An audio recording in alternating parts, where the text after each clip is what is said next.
શુક્રવારે ચંદ્રના દર્શન થતાં મુસ્લિમ બિરાદરોના 30 દિવસના રોજા સંપન્ન થયા હતા, જેથી વિશ્વભરમાં આજે ભાઈચારાની ભાવના સાથે ઈદ ઉલ ફિત્રની ઉજવણી કરવામાં આવી રહી છે।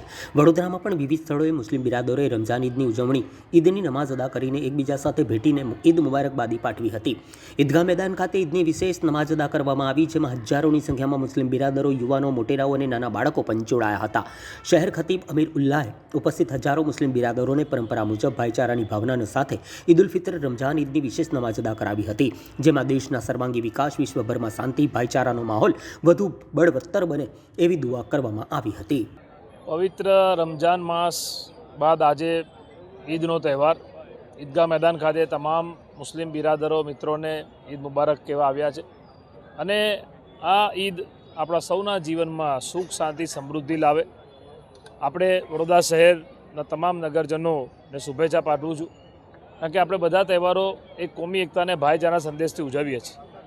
જોગાનું જોગ તમે જુઓ કે અત્યારે ચૈત્ર નવરાત્ર પણ ચાલે છે, ગુડી પડવા, ચેટીચંદ, બધા સમાજના તહેવારો, નવા વર્ષ પણ હમણાં 2 દિવસ પહેલાં આપણે ઉજવ્યા છે, ત્યારે આજે ઈદ પણ છે।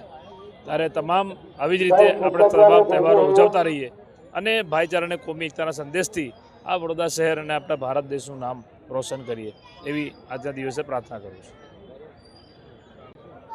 આજનો ઈદનો પર્વ નથી, દર વર્ષે ઈદનો પર્વ આવે છે અને રમઝાન પછી એવું કહેવાય છે કે અલ્લાહ તાલાનું ફરમાન છે કે ઈદના દિવસે એના થોડાક અગાઉ જે 2% ખૈરાત જે કહે છે, જકાત જેને કહેવાય છે, એ દરેક મુસલમાન આપે છે। કેમ? એનું ફરમાન છે કે ગરીબથી ગરીબના માણસને એના ચહેરા પર ખુશી જ્યાં સુધી ના લાવે ત્યાં સુધી એ મોમિન બી ના કહેવાય, ત્યાં સુધી એ મુસલમાન બી ના કહેવાય અને ત્યાં સુધી સાચી ઈદ બી ના કહેવાય। એટલે દરેક મુસલમાન જકાત બી આપે છે અને દરેક ગરીબના ચહેરા ઉપર ખુશી લાવે છે। મારું માનવું છે કે ધર્મ અને કર્મ બે જુદા જુદા છે। આજે મને ખતીબ સાહેબે હાર પહેરાવીને જે સન્માન કર્યું હતું, મેં એનું બળકપણનું માન આપું છું, પણ મારું કર્મ છે, મારે ધર્મ અને જાતિ જોયા વગર કામ કરવાનું હોય છે। એટલે હું માનું છું કે સાચી ઈદ ત્યારે જ થાય જ્યારે એક મુસલમાન બીજા ગરીબ માણસના ઉપર ખુશી લાવી શકે। મક્કાથી મદીના આવ્યા પછી મોહમ્મદ હુસૈને આ મોમિનોને, મુસલમાનોને એક ફરમાન કરેલું કે ઈદના દિવસે રમઝાન મહિનાની અંદર જે તમે 1 મહિના સુધી ત્યાગ, તપસ્યા અને બલિદાન કરીને સાચી દિશામાં અલ્લાહ તાલાની જે સેવા કરો છો, એનું પરિણામ ઈદ છે અને ઈદ એ કહે છે કે દરેક ગરીબના ઘરમાં ખુશી આવે, એના ચહેરા પર ખુશી હોય અને તારે જ સાચી ઈદ છે। મારું માનવું છે કે આ દેશની અંદર સાચી ધર્મની પરિભાષા એ જ છે કે જાતિ અને ધર્મ છોડીને દરેક ગરીબના ઘરમાં ખુશી લાવો અને સાચા તહેવારો મનાવો। હિન્દુસ્તાન ત્યારે જ મજબૂત થશે જ્યારે જાતિ પ્રથાથી હટશે અને લોકો એકબીજાથી મળીને આ દેશની પ્રગતિ તરફ વળશે અને સાચી ઈદ અને સાચો દિવાળી અને સાચી હોલી ત્યારે જ થશે જ્યારે બધા એક થઈને આગળ વધીએ અને દેશને મજબૂત કરીએ। હું વડોદરા શહેર ખતીબ આજે ઈદગાહ મેદાન ખાતે ઈદગાહ મસ્જિદમાં ઈદની વિશેષ નમાઝ અદા કરવામાં આવી છે।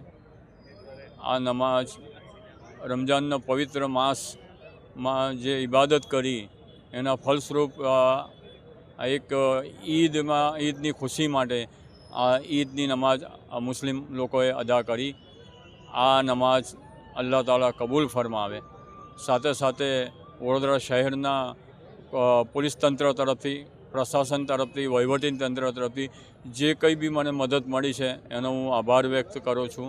સાથે સાથે આ ડિજિટલ મીડિયા જે છે એમનો બી હું આભાર વ્યક્ત કરું છું કે મારી આ અવાજ, મારો સંદેશો એ આવામને પહોંચાડે છે, લોકોને પહોંચાડે છે, એનો હું ઋણી છું અને આભાર વ્યક્ત કરું છું।